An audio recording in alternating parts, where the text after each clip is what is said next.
What the hell did I just witness? What was that? I'm like, this is bad. That was sloppy. I know people want to say, dude, the show was great. No, it wasn't. Look, if anybody's seen my gut report on, and I changed the title from TKO WWE to WWE because not everyone's going to understand that. Not unless they hear it first. And even with the thumbnail, you got to hear it first before you understand. But if you have not noticed how WWE has been functioning, and I'm only doing WWE because there might be new people here that don't understand, and I'll explain it briefly. There is no more WWE. There is only TKO Group Holdings WWE. WWE World Wrestling Entertainment doesn't exist anymore. It's gone. We have a satellite company that's in name only. That's what that is. It does wrestling, but in actuality, it doesn't matter what the product is. Since Ari Emanuel bought it, it will be whatever Ari Emanuel is going to make it. Right now, it's wrestling, but he can change that. People don't understand that. You think they won't, they will. But ever since we had Triple H, who is still being ordered by Ari, nobody wants to admit this or understand. Ari's daughter is still in creative. Ari owns WWE, the satellite company. Even with The Rock there, even with Nick Khan there, this is still what Ari gives. Ari gives an order, I want more money, do whatever it takes to do it. Triple H, with The Rock, and Nick Khan has come up with the system they have right now, where they made Raw, SmackDown, and now NXT more uniform, where so people can just move into each place more easily. Ever since Triple H has now focused more on making sure that NXT has the same curriculum in a sense for Raw and SmackDown, the product has suffered. And I've heard Alex. I know Alex is so excited. He's saying the programs is like Evolve, and the other program that's going to be bringing other people in, that's going to be like a champion. I heard some of it. If you're brought in through the program, and if you win that program, that's independent, people outside coming in, and you can go for championship. And that could be, LFG. And I'm like, I believe that's what it's called right now. I haven't seen it yet. Not much. I've only seen maybe about an hour. I haven't seen all of it yet. But as it stands right now, this system is not working. And I'm sure people will say, dude, it just started. It's not just about how it started. It's about how the entire system, not just the new program that's supposed to bring independence in that can make it more interesting and try to reorientate NXT. It is about how the overall product is. Look at what happened. I talked about this more than a year ago. A year and a half ago. Almost 2 years ago. We have one major story. That was the Bloodline storyline. The secondary story was Judgment Day. Since November of last year, they don't exist anymore. And ever since then, they have not been able to make anything work other than Cody and John Cena. And let's make this very clear. John Cena is only going to stay until about December, maybe the beginning of January of 2026, and he's gone.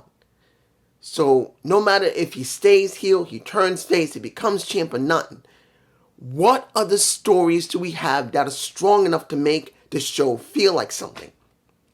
Not just talking about Raw, SmackDown, and NXT. Raw doesn't have a very strong story at all. Gunther versus Jey Uso, and trust me, I love Jey.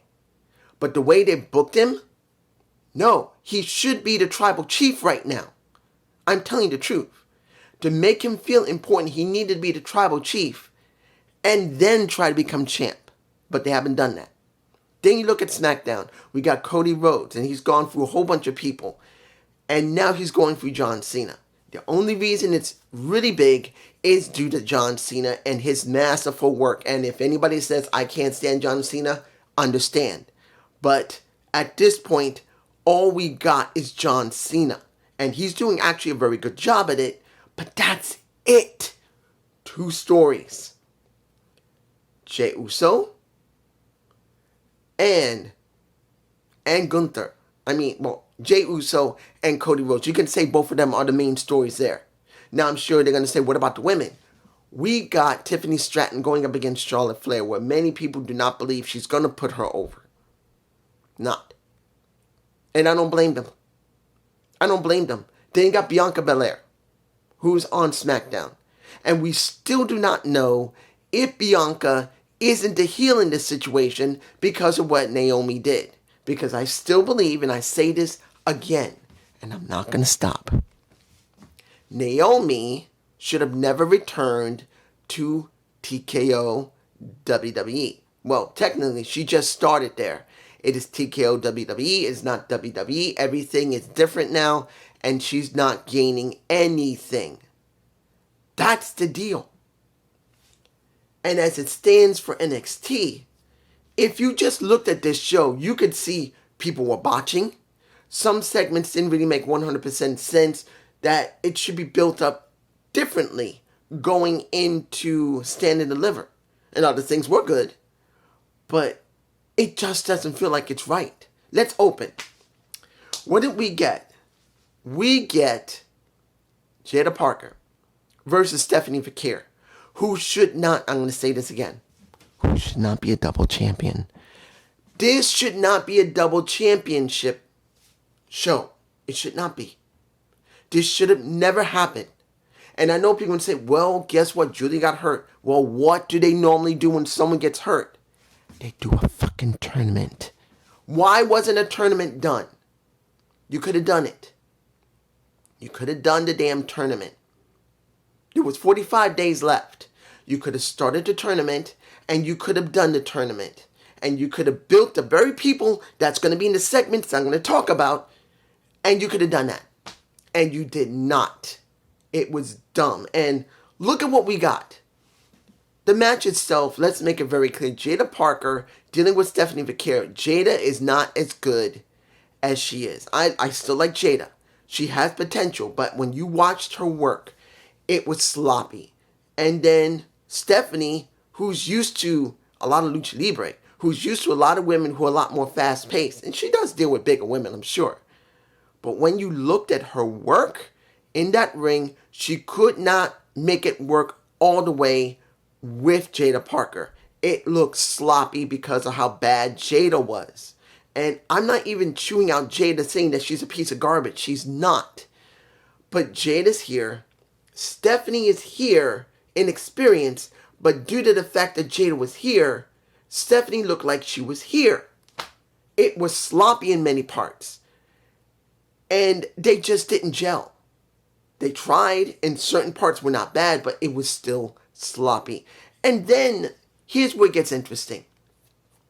You get Jordynne Grace, who's in the back, who's watching the match, didn't like what was going on, gets up, walks out to the ring, messes with Jada Parker when she does her favorite move, and then due to the fact that she interfered by just jumping onto the skirt, we get a roll-up. And I'm like, really? Then we get Fatal Influence beating the crap out of her. And then we get the match later tonight, which I'll talk about in a few minutes. But that segment felt partially rushed and forced at the same time for me personally. It felt rushed because it looks like they wanted to get this segment done as quickly as possible because they knew Stephanie had to do double work that day. And then it felt forced once you see what happened with Jordynne Grace. Even though it makes some sense, it still feels forced. Let's move on. Next match. Hank and Tank versus Wesley's crew. I'm not even going to mention the names. You guys know who they are. I don't even need to mention them because they don't have any personalities yet. Wesley is the only one who has a real personality. And when it comes to the guys that he's with, they don't got no personality. Let's be honest. Out the Mud is better than them. I'm going to say it right now. Out the Mud is better than Wes and his boys. And I kind of wish Wesley would Wesley would work without the mud than it would be with these guys, because at least when you look at them, Price and Bronco, David, if I'm remembering the name correctly, I might be actually doing Bronco Price. I don't remember. It's been a while since I thought about Out the Mud. They at least, counting if they're not hurt, have been developed when you had scripts with Miss Parker. But let's move on. The match was okay. The Motor City Machine Guns were in the corner of Hank and Tank, and I did not expect them to win. There's no way. Hank and Tank is mostly comedic, and they have not really pushed them to be serious. Doesn't mean I don't like Hank and Tank, but they're not serious. At least not yet. Not unless they're going to do something with them. But seeing that the Motor City Machine Guns were talking with them, at least that was something nice to see. Next match. Heritage Cup. Now, I have to say I did not see last week's NXT. I could not see it. Like I said, there's been problems in my building. I was not able to see it. But, for what I understand, Evans pissed off Ubafemi by dropping him. And since then, Ubafemi wanted to take that face. Wanted to take and ram it into the dirt. Now, of course, we did see Axiom and Nathan Frazier in the back talking, particularly what we saw on well, not that week. It was the previous week, I believe, about Ubafemi getting dropped by by Devon Evans. See, I'm getting confused here because of this situation. When you see this match with Devon Evans, I'm going to be honest here. Ever since they changed the rules with the Heritage Cup, it doesn't feel important anymore. It feels like it should just be turned into a belt instead of being an actual trophy. I'm being honest here. If you like the way that Lexus King is working, fine. But give him a damn title. Let him have a title belt. Not the damn Heritage Cup. Because the Heritage Cup was more important when you had 6 rounds. I'm sorry. It was more important that way than it is now. It doesn't feel like anything. They need to retire the cup and just make an actual title for him. The Heritage Cup title will probably be a lot more better than a damn cup that needs 6 rounds, which has a historical NXT UK, and they're not even doing that anymore. It feels stupid. And then we get this match where it was alright before Ubafemi came in, and it was alright how Devon Evans has been working. At least it's good to see they had given him some development. He does have more better character. And now he gets screwed over by Ubafemi because he doesn't get the chance. He doesn't. But then, after the match is over, we now see Dark State. And I'll talk about them in a minute, which is trash. I'm saying it now. It's trash. But Dark State tries to come out, doesn't do anything. The lights go down, they come up. One of them's going with his mask on. And what do we get? We get none of them coming out to fight. I mean, they were in the audience. None of them came down to fight again. What do we get? We get Devon Evans getting his ass kicked by Ubafemi. Then you see Trick comes out, does a trick shot that he misses from Uber and hits Devon Evans. And the thing here is that that's actually not a bad story because of what's going on with Trick being so jaded because of the way he lost his damn title and he wants it back. And everything has been a distraction when it came to Eddie Thorpe. I didn't get a chance to see the Underground match, so I don't know. I'm sure he won it, but I didn't see it. But dealing with Eddie Thorpe, now Devon Evans, and Ubafemi and him had to be separated, and he says clearly, Thorpe was a distraction. Devon was a distraction. I'm going to get mine. And you could hear him. Let me give it to you like this. You can hear the Carolinas coming out in him. I'm not complaining about it, but I do see that at least he's trying a little more to make it mean something. And the situation here is, knowing full well that Stand and Deliver will be both of them, the question is going to be, is this the end for either Ubafemi, or is this going to be end for Trick? For one of them may head up to the main roster after this. My guess would be Trick Williams, but you never know. Now, next match.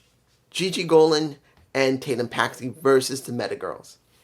Now, I'm not going to talk much about this match due to the fact we will be doing, well, if I have no problems in my building that won't distract me from doing a TNA review, I'll talk more about them on TNA. I'm just going to leave it. The match itself,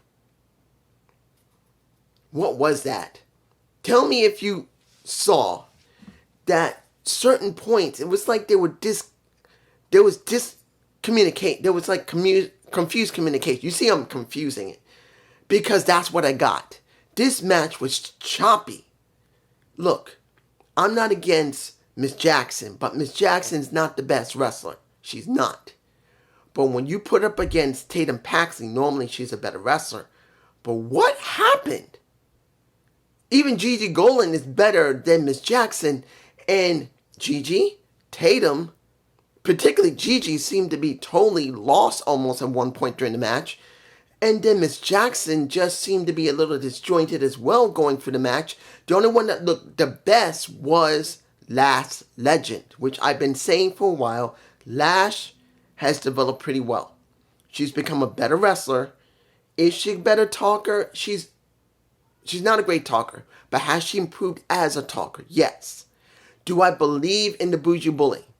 Yes. Now I do, because at least there's more development. She's not in Meta 4, but being part of the Meta Girls and then having worked by herself, particularly when she had to deal with Trick, has given her more character. I can actually believe the Bougie Bully. That could actually beat the crap out of people. So, it wasn't too bad. But now I'm wondering, what happened to the other three? And then once you get Zara as well as Ruka coming out, you're going like, okay, we got a situation on the hands here. We know that women want that title. And I'm talking about, looks like they're not saying they're going to send Saruka and Zarya over to TNA to actually try and get the titles. But since the Ashes will be going up against not Tatum Paxley and I was about to say Meta Girls. But Tatum Paxley going up against Gigi and they wrestled like that. I'm not looking too fun. I'm hoping it's just because it just wasn't compatible. But that didn't look good. The final match will be the next match for Stephanie Vakir. And that was against... I know I could talk about... Wait a minute. What about Ethan? And what about Andre Chase? Honestly, I don't see anything important there. Nothing. That match really didn't mean anything. This was just setting up Ethan to deal with Ricky Starks, who also had a situation with John Spears, which he got his ass kicked, and I'll also try to talk about that in a moment. But really, it didn't mean anything. It was more about seeing Ricky Starks getting his ass handed to him. And he's going to be dealing with, eventually, Ethan Page. But let's go to the main event. We get 100% a match that should not be happening. We got the North American Championship in the main event. I know that Jada Parker was not a great wrestler, and I can see they wanted to make the wrestler who was much more seasoned have the last match of the night, and that was Fallon Henley. She's much more seasoned than we get with a Jada Parker. It's obvious. But to be honest, I can't see this match being the closing of the show. It didn't feel like it should close the show. It shouldn't have closed the show. The main title should have. And I'd rather have seen Fallon Henley go after the main title than after the North American title, but they went in that direction. I didn't expect Stephanie to lose here. I knew she wasn't going to lose because they want her to be a double champion, which is a foolish thing. And they tried to tout and tried to make it so apparent, oh, this is incredible. Could she be the first person to be a double champion to keep both titles in one night? In one night. She shouldn't have. I'm sorry, she shouldn't have. It wasn't a bad match. And I'm telling you, Fallon can wrestle.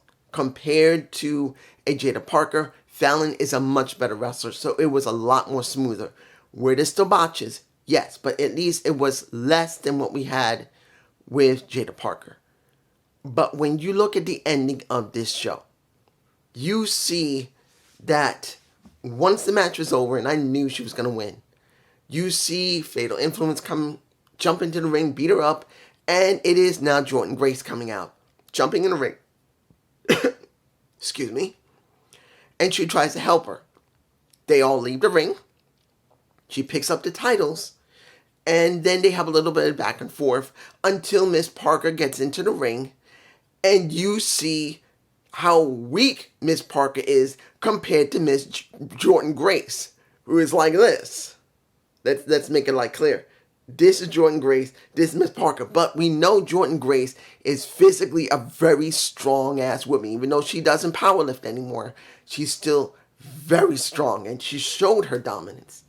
But this is where this entire thing falls apart, because it would have been better for Jordynne Grace not to be dealing with Stephanie Fakir. Why didn't they do a tournament to allow her to prove herself how freaking dominant she is with the rest of the damn NXT roster? I don't get it.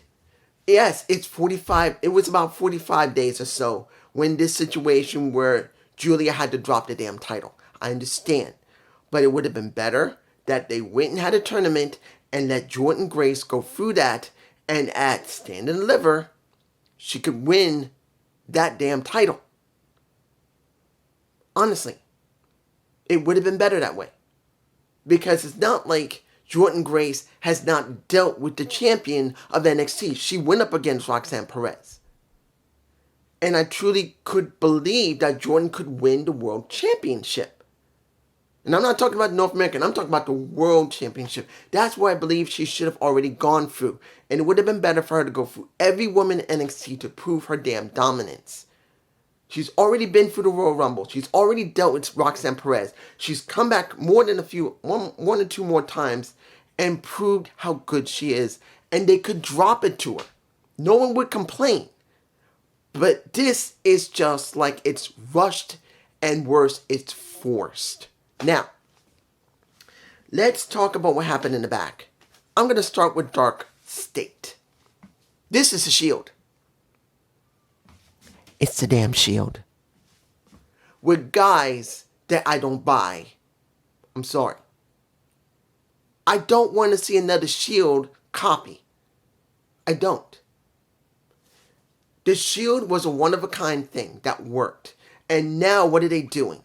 They're just copying and pasting the Shield attitude with Dark State. And I would rather see something entirely different from Dark State. But we're literally getting the same stupid shit that we had back in 10 years ago with the Shield. It worked 10 years ago. We want something different. Why are you doing it here? I don't want to see Dark State like this. And particularly what happened in the show, I didn't buy it. They're just going to stand there and watch Uma Femi just beat the crap out of Devon Evans instead of going up to Uma Femi beating his ass, then beating Devon Evans' ass, and then beating Trick Williams' ass. Why didn't they do it? And then they talked after that in that video, doing the same thing the Shield did, but now on a smartphone. Empty. It's wrong. Moving on. Now, the culling. When you saw the, I will say I liked the interview with Ricky Starks talking the way he did. And then once you see John Spears, and now I understand they are going to have their match. He is the North American champion, and I understand it. Cool. Do I believe that Ricky's ready to get the title? No, he'll probably not be able to have it. But I kind of wish they would build this into Stand and Deliver. And that's the problem. You still have time. Supposedly 3 weeks before Stand and Deliver happens before WrestleMania. And now you're doing this next week? Instead of building this up and making it feel important, letting Sean Spears have more talks with Ricky Saints. Not Ricky Starks, Ricky Saints. And having Ricky Saints have some more matches to let people get more used to him in NXT. Because it doesn't matter, and I said this how many times, it makes no difference what they did with him in AEW. It counts what they do with him here now. And this is what we needed. And we're getting the match now. It feels rushed. And it's dumb. Unless they're going to DQ it, or there's going to be some interference, and then it's going to be Ava and said, this is unfair. Ricky's going to get a rematch, but it's stand and deliver. I'll understand. But if it's not, this is just dumb. Now, let's get to the one I felt was the most interesting out of the entire situation of this NXT episode. The Don got beat up by Dark State. And he told his family, find them. I want to know what they eat. I want to know when they go to the damn toilet. I want to know who they're fucking. He doesn't say it, but that's just what I'm saying. That he said simply, I want to know everything about these guys. I want them. And Crucifino and pretty much, oh, why am I blanking on the name? Why am I blanking on Rizzo? There you go. I don't know why I blanked on Rizzo's name for some reason. But he told them, well, Stacks was there. Find out. Crucifino and Rizzo go. But he told Stacks to stay. Now, I don't know what happened. How badly he got beaten up by Dark State. Because, like I said, I didn't see it. But when you see this situation, you see that it's come. Finally. The time has come. We're going to get Stacks and Don, Tony, face to face sooner or later in the ring. It has reached the point where they believe that Stacks, the underboss, has reached the point where he is not satisfied 100% with the Don. He's done everything he can for the Don. The Don didn't listen to him. He lost his North American Championship. And now it looks like they might. It looks like it. But they might be having them do a face-to-face eventually. This is the way it looks. The talk about what happened in high school was good. And seeing that Stacks has made it very clear, I would never turn against you. Seeing him put his hand on his shoulder, that was good. I don't know about anybody else, but I did like that. That's one of the few parts that I felt that was good storytelling, because this story between Stacks and the Don has been going on for more than a few years, and it's good to see they're beginning to really ramp up Stacks, because he is able to do it on his own. I do believe he's reached that point now. Don is very well developed. If he heads off to the main roster, I can buy him on the main roster. Stacks needs to be something like similar to Trick Williams. I knew that Trick had something. He needs to break off and see if he can stand on his own. Now we're going to do the same thing with Stacks. I knew this eventually was going to happen. So now we get this situation just like Carmelo and Trick. We're now getting it with Tony D'Angelo and possibly Stacks. This is a tease possibly. If it is what it is, we will eventually see it. It may not happen to stand and deliver, but it might happen eventually. So for me, this was a sloppy show. It had a few things in it, but it's sloppy. For me personally, I'm sorry. You may not like it, or you may love it. That's you. But me personally, this did not look good. And I'm saying it again. The way things have been running in Raw, SmackDown, and now NXT, it just doesn't look right. They may be doing great on the pay-per-views, but day-to-day shows, you got maybe one story on Raw, one story on SmackDown. Most of the time it's going back and forth, SmackDown and Raw, because you got people going back and forth. But it's just me. Peace.